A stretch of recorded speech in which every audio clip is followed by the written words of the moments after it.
আমরা তাহলে 40 পৃষ্ঠা 12 নং অঙ্কটা দেখ। আমি পড়ি, তোমরা একটু শুনি। 10 বছর আগে বাবা ও ছেলের বয়সের যোগফল ছিল 76 বছর। এখন না, 10 বছর আগে ছিল 76 বছর। বাবা এবং ছেলের যে বয়স সেটার যোগ। বর্তমানে বাবার বয়স 66 বছর।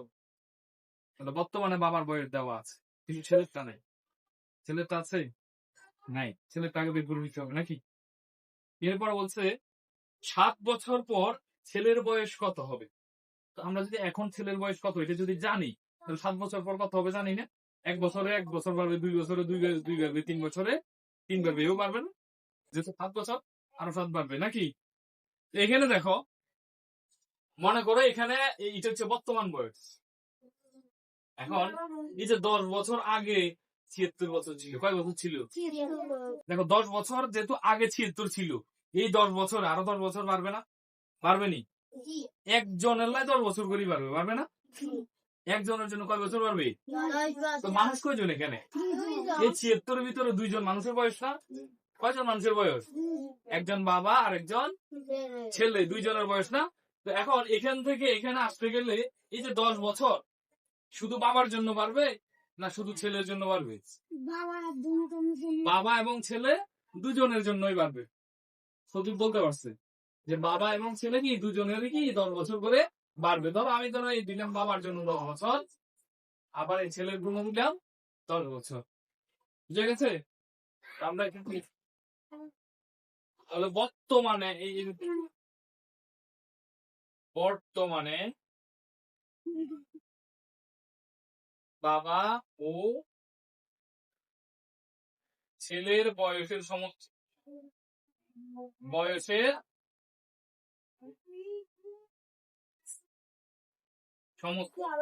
দেখো 10 বছর আগে ছিল 76 বছর, এখন বাড়বে।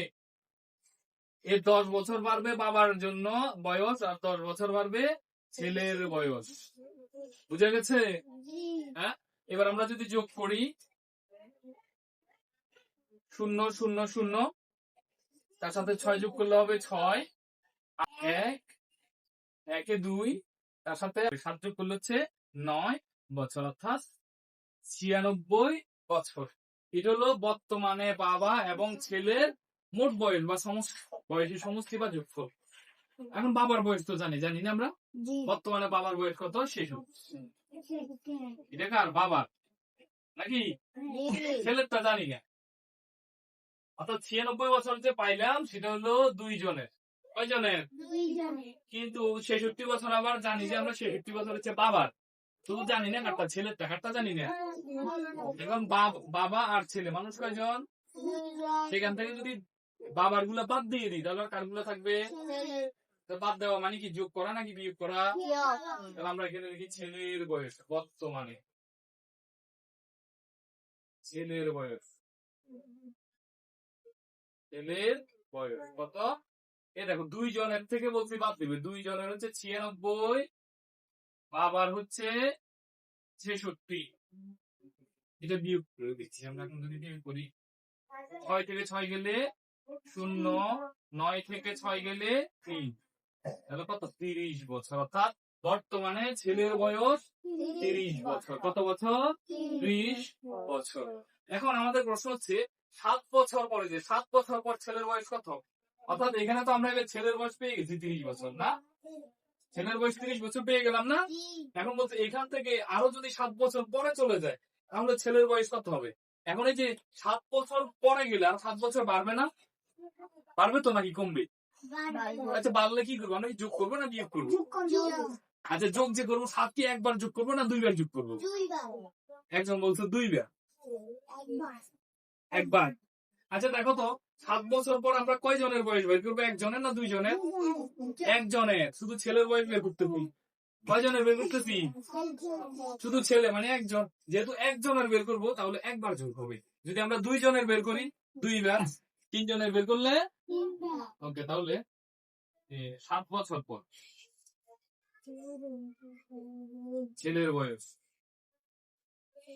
30 অথবা 30 যোগ 7 বছর। এখন আমরা 0 এবং 7 যোগ করলে হবে 7, এখানে আর কিছু নেই, এখানে 3 বসে যাবে না বছর। তাহলে আমরা পেয়ে গেলাম বর্তমানে ছেলের বয়স এবং 7 বছর পরের ছেলের বয়স। বুঝতে পেরেছি আমরা? কার কোনো প্রশ্ন আছে? নেই? তাহলে ঠিক আছে, তোমরা করো, আমি তোমাদের সহযোগিতা করবো।